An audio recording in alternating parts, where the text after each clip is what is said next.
The Task Management and Time Blocking Podcast, Episode 15. You want to make improvements to your system of task management. You want to intervene at just the right place to have a positive overall effect, but you don't know where to start. You already understand that you use a system to manage your tasks from the moments of creation to the point where they're completed. Some people say that making changes is easy, but you're not so sure.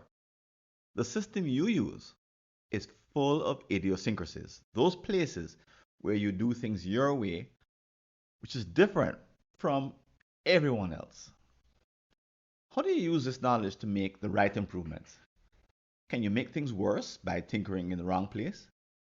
Is it anything like trying to fix a car or an appliance where the wrong intervention can make things go terribly wrong? In this solo episode, I'll be sharing my thoughts about this problem and where we need to take ourselves so that the confusion disappears. Welcome to the Task Management and Time Blocking Podcast.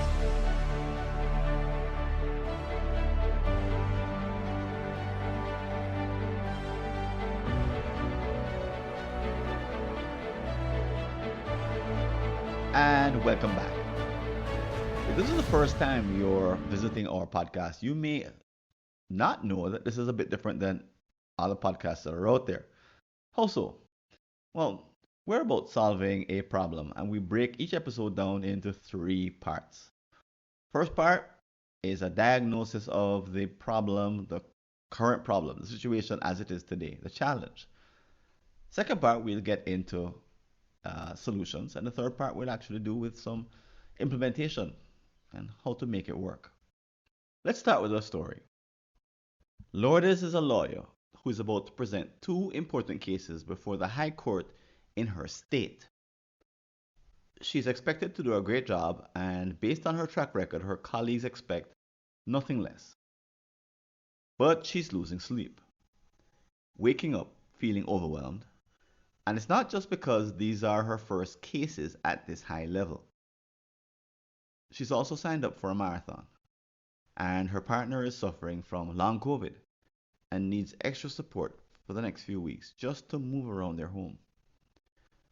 For a long time, she has delayed making necessary improvements to her system of task management. In fact, she uses an obsolete app on a smartphone that's 6 years old.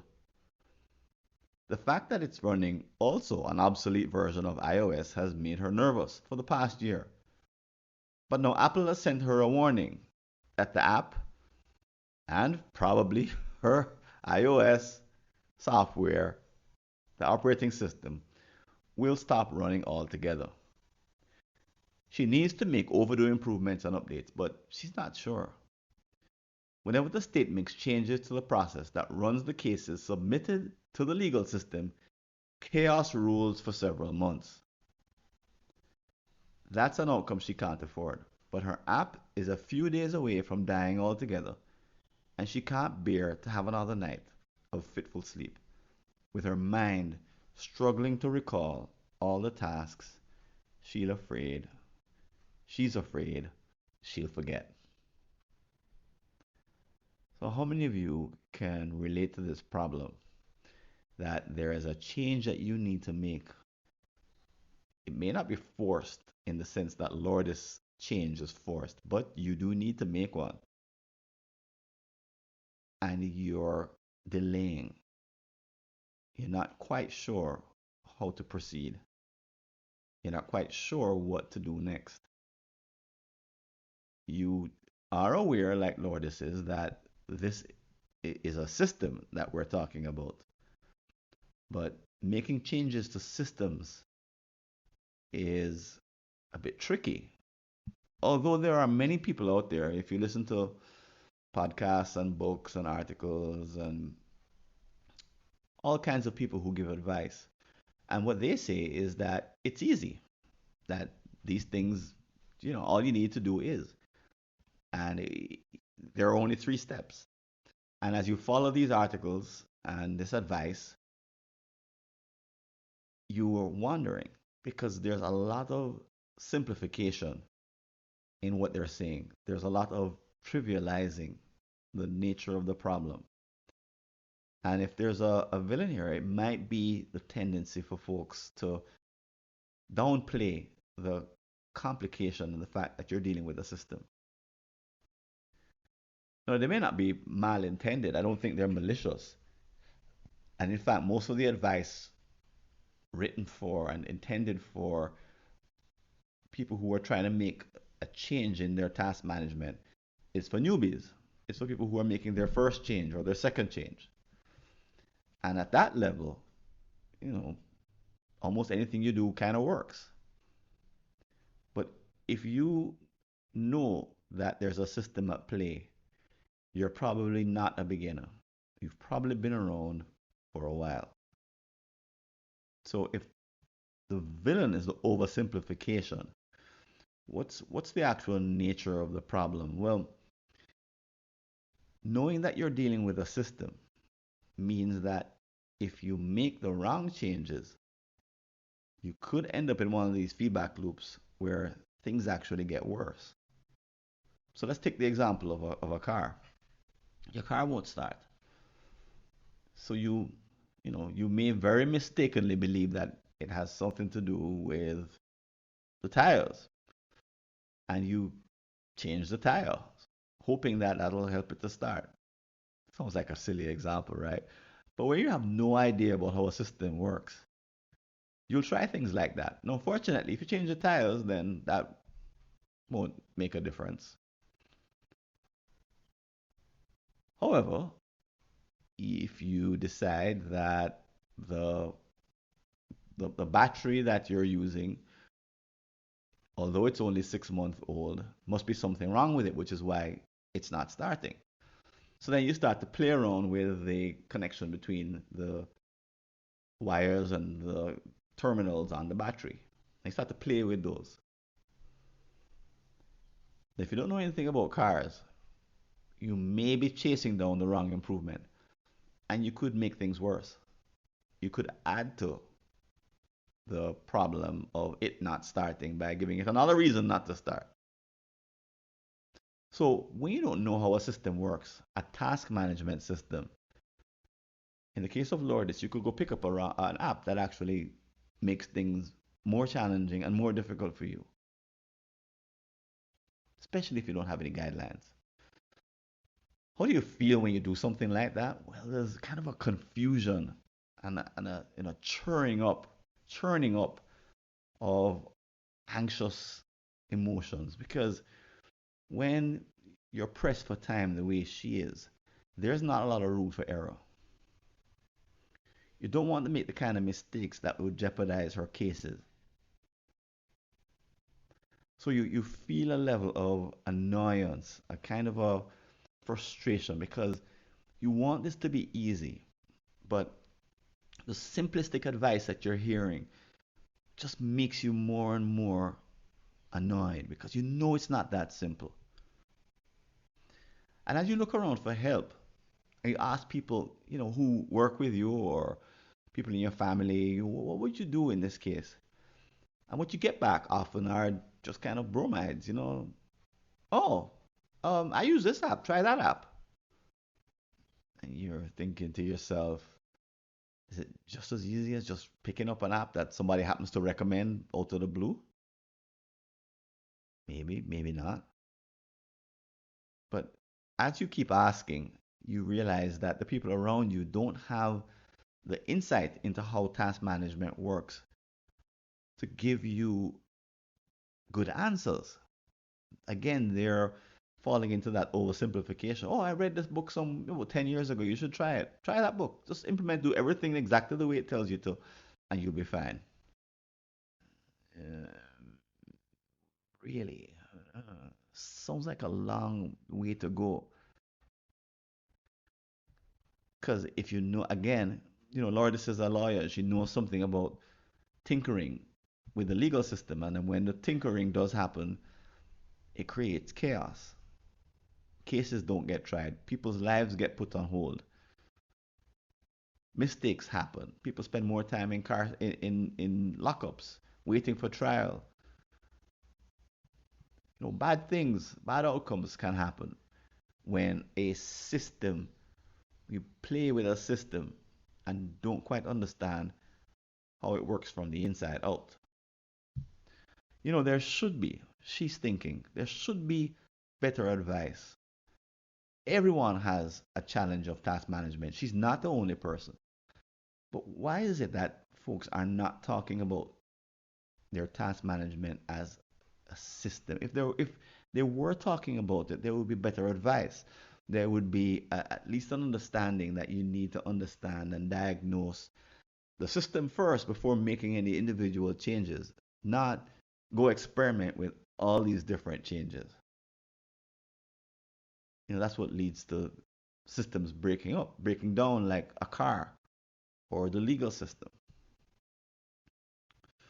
So she thinks there should be better advice and better knowledge and a better grasp of task management so that she could take advantage of it. I think if you're listening, you may agree that this is true. In sports, like for example, let's just take baseball. There's a huge amount of knowledge around individual skills like hitting or pitching.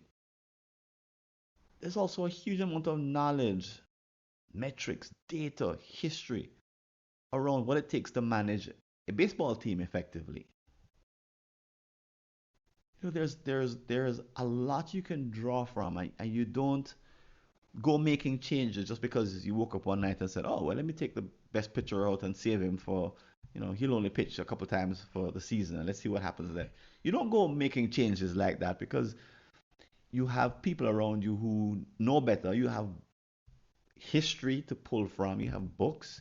You have training. You have all kinds of knowledge and information to pull from. And that stops you from making mistakes. Well, task management as a system is one of those problems that not everyone has. Some would even deny that it's worth even looking. Just go pick up, try this book.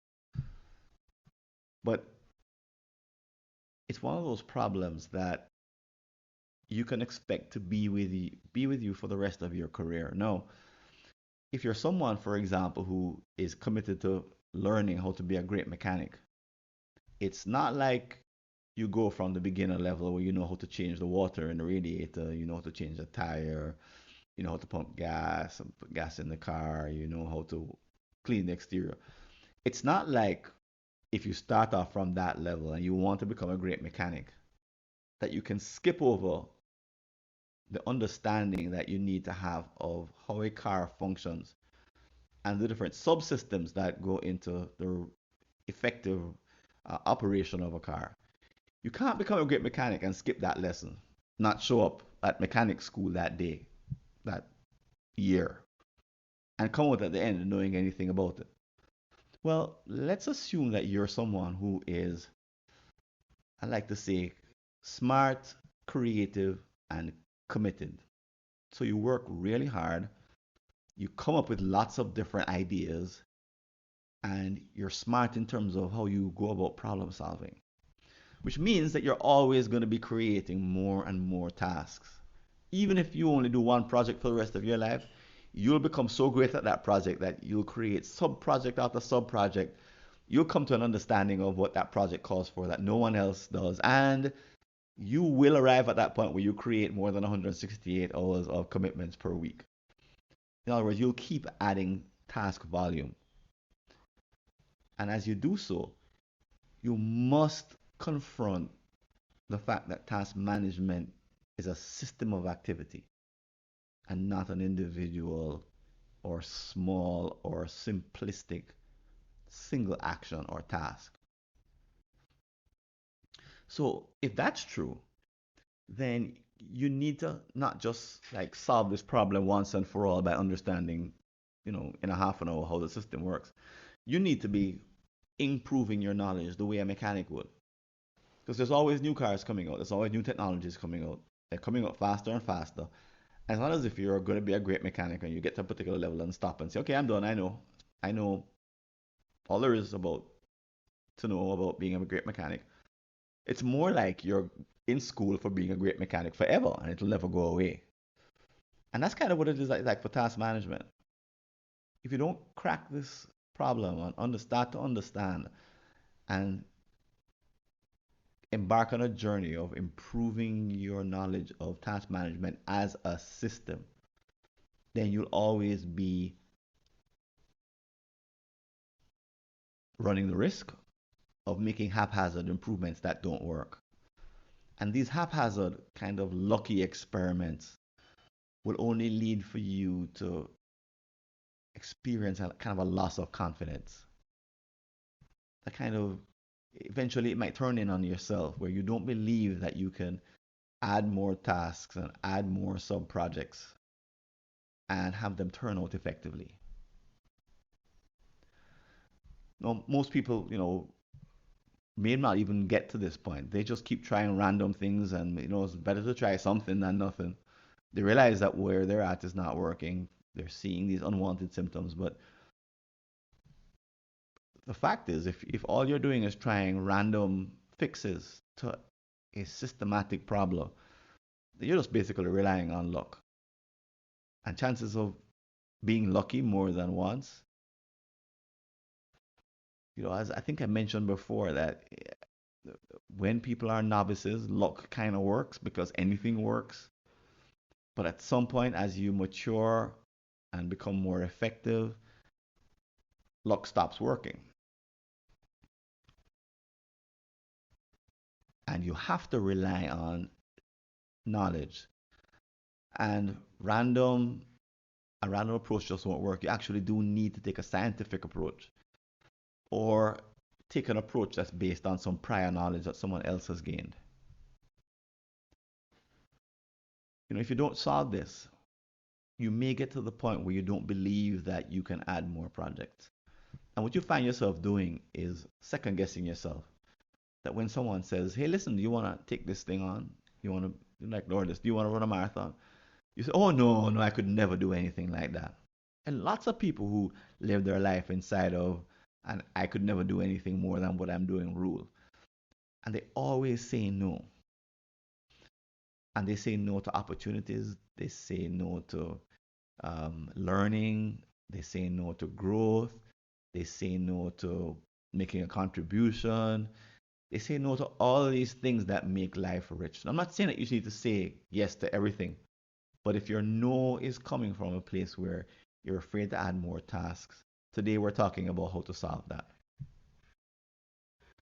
Fortunately, and if you do make some progress today, when you make the right choices, you will be able to understand what's at play, put your arms around it, and start to make some changes.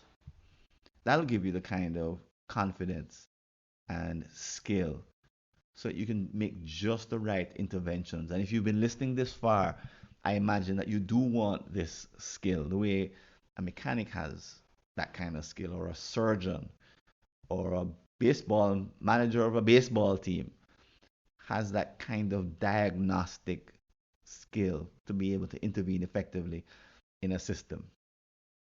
So I come to this from bitter experience. So because I didn't understand how a task management system worked,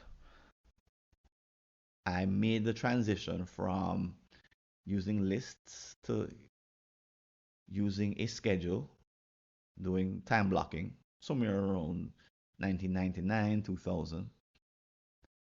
Started doing it on my Palm Pilot at the time. Ran into some difficulty in around 2005 when I had a major life transition. I thought the problem was the time blocking and decided to go back to using lists and to stop using my calendar as a place to manage my tasks. And things got 10 times worse. And I tried and persisted, and I read, tried to understand the advice from the person who said, go do it. This happened to be GTD by David Allen. He said, use lists, don't do time blocking, essentially. I tried to understand why his system worked and what I was doing wasn't working for me, even though I was following it. And nothing corrected itself until I went back to time blocking. So it took me years, about 4, 5, 6 years to understand what I had done and why it didn't work.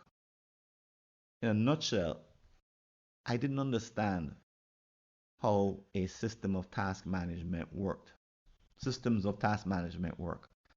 And the fact that we have some commonalities between us. And here we're going to transition now into solutions. That there is a system, a way in which we're constrained, we human beings all manage tasks in the same ways. The same basic fundamentals are the same for all of us. We cannot escape them.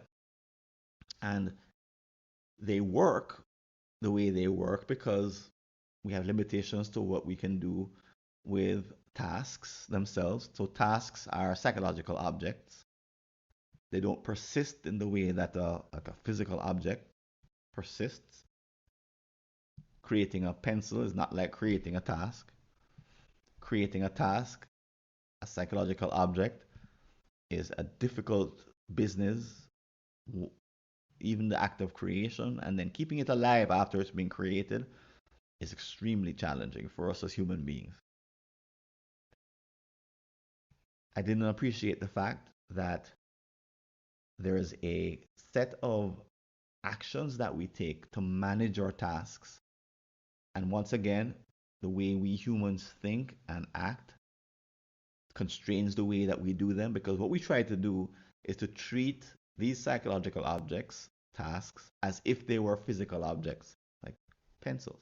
So you make a pencil, there's a whole process that you follow. And at the end of the process, out comes a pencil, right? You start with all the components, and the components have subcomponents, and they're manufactured, and then they're brought together in an assembly, and then voila, pencil results at the end of it. So in task management, it all starts with a what I call a time demand, which is an internal personal commitment to complete a task in the future. So when you make this internal individual commitment, you make it to yourself. And then you start to manage the process of ensuring that it makes its way to completion. When it's completed, it disappears. So there's a series of tasks. It starts with, and you may be familiar with frameworks like this, but it starts with capturing, continues with emptying, tossing, scheduling, storing, listing. 7 fundamentals. And if you don't manage those fundamentals carefully and accurately, your system for managing time demands falls apart. Now, there are other fundamentals aside from the 7 that I just mentioned. I won't go into them for the purposes of the simplicity. But we all use these 7 fundamentals to manage our tasks. What we don't understand is how each of them works individually, how strong we are in each fundamental, how the fundamentals work together as a system, and therefore how strong we are in working them all together when, for example, I'm strong in one and weak in all the others. What happens when my system looks like that?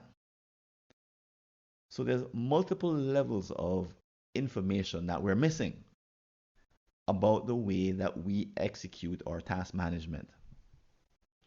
Now, fortunately, this can be learned. And I'm going to point you to some resources where you can actually practice the kind of self-diagnosis that I'm talking about in a kind of a fun way. So, what do I mean by self-diagnosis? Well, at the beginning of the improvements that you make in task management, you don't need much self-diagnosis because you're probably so weak that anything, make this sound this terrible, but you're probably so ineffective that anything anyone tells you probably does move the needle a little bit. And you make your way and you move the needle and you keep making improvements and it's great and oh awesome this I'm finally making some progress. And then you get to the point where the progress slows dramatically. And to get to the next level, you now need a different skill altogether. And that's a skill that a mechanic or a surgeon or a manager of a baseball team would need. It's the skill of diagnosing your system to figure out where to intervene. No getting around the fact that there is some study that's required, some knowledge and some information, some data in order to be able to do an effective diagnosis. Now, you could hire a coach, and what great coaches in task management do is that they very rapidly do an assessment and then they tell you, okay, well, try this. And then what they're doing is they're filtering the thousands of different options and they're narrowing in on the one. And the reason why they're worth their weight in gold is because they're able to narrow in on the next change that would give you what we call a Pareto improvement, which is a huge bang for your buck, a small change that produces a huge result. If you've ever been to a great mechanic, you know that they could just, oh, your car isn't starting. They press down on a lever and they say, try it now. And it starts. And you're like, how did he do that? All he did was press. I tried changing the tires. I tried, changing the kind of gas I was using. I tried changing the battery terminals. In your mind, you're thinking of all the things that you went through because you're a poor diagnostician. Well, a great diagnostician knows just the thing to do, kind of like acupuncture, just where to press to make a difference. So, in the resources I'm going to give you, I'm actually going to point you in the direction of a webinar. During the webinar, I present 3 cases: Kumar, Duane, and Anne. And let's imagine that they are just typical people. They're looking to make a difference in their task management.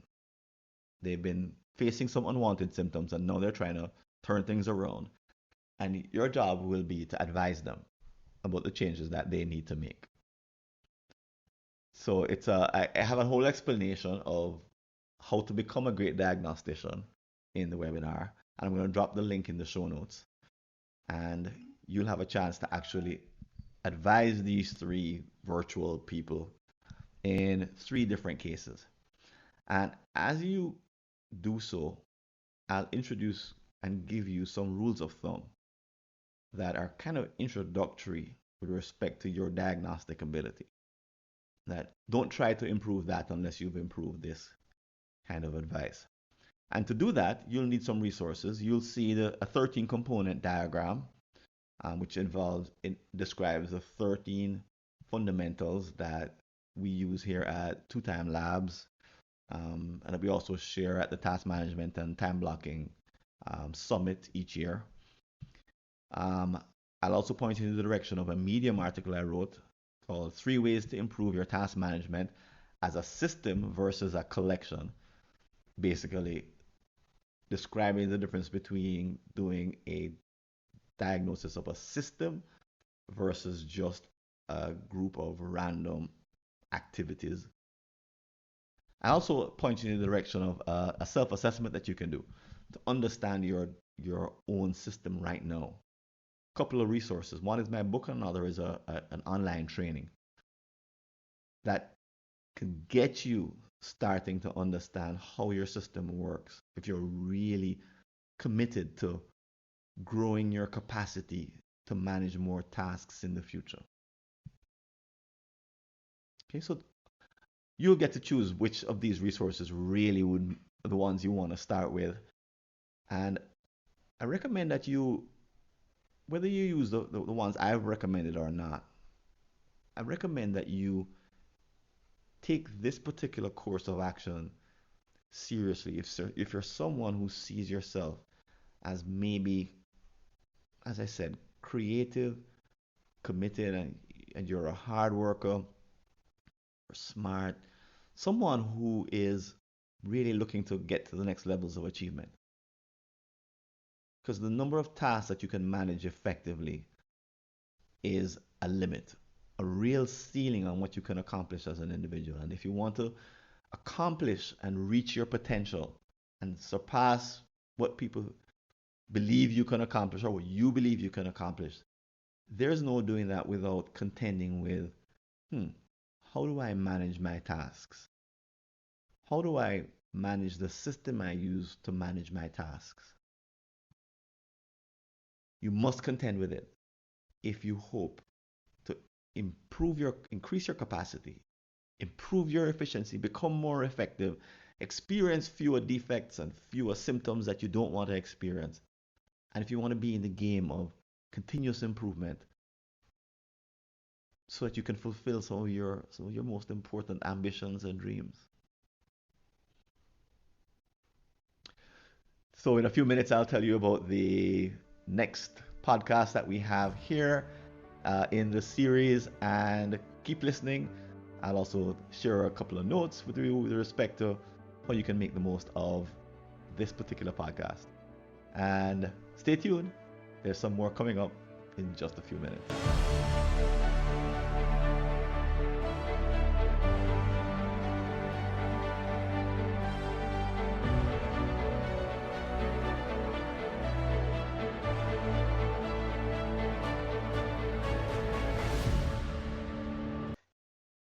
And here's a clip from our next episode with Dr. Melanie Wilson. And then you get to 200, which is what I think happened with Sketpad. You get to 200, and it doesn't scale. What do you think? Right. Well, right. And I mean, if you have 10 tasks, then you can schedule those yourself. I mean, it's easy. It would be easy to do. The people who need an auto scheduler, they have a lot of competing priority projects and tasks. They don't want to let the little things fall through the cracks. And they just want someone who knows them like an assistant would and could say, you should get started on X project because it's due at the end of the week. And I know you have other appointments coming up. So I think you should start this morning. And notice how I said, I think you should, not you're going to do it. Right. We don't want that kind of, authoritarianism in our task scheduler any more than we want it in our real relationships. So I do think Motion is doing a good job with that part. It's just, these, and I mean, no doubt it's a daunting task to try to figure out a good schedule for someone who is overcommitted. I mean, let's be honest. And if you want to leave a comment about this episode or any aspect of the work that we're doing here at the Task Management and Time Blocking Podcast, you can go over to www.replytofrancis.info and send me either a message by text or send me a voice message, a voice note. And as you probably know, we have a couple of places that you can interact with other people, talk about this episode. One is at the community, mightytaskers.scheduleu.org, and you'll see the link in the show notes. And the other, of course, is our upcoming Task Management and Time Blocking Summit coming up in March. 2 outstanding opportunities to interact with other people about the ideas that you've heard on this podcast or any of our episodes that are coming up. And if you'd like to support the work we're doing, I invite you to click on the Patreon link below to make a donation. And please don't forget to like our show and recommend it to others on iTunes, Stitcher, Google, or whatever podcast app or service you're using. This is Francis Wade. I'm signing out. I hope to see you on a future episode. And until then, take care and all the best. See you later.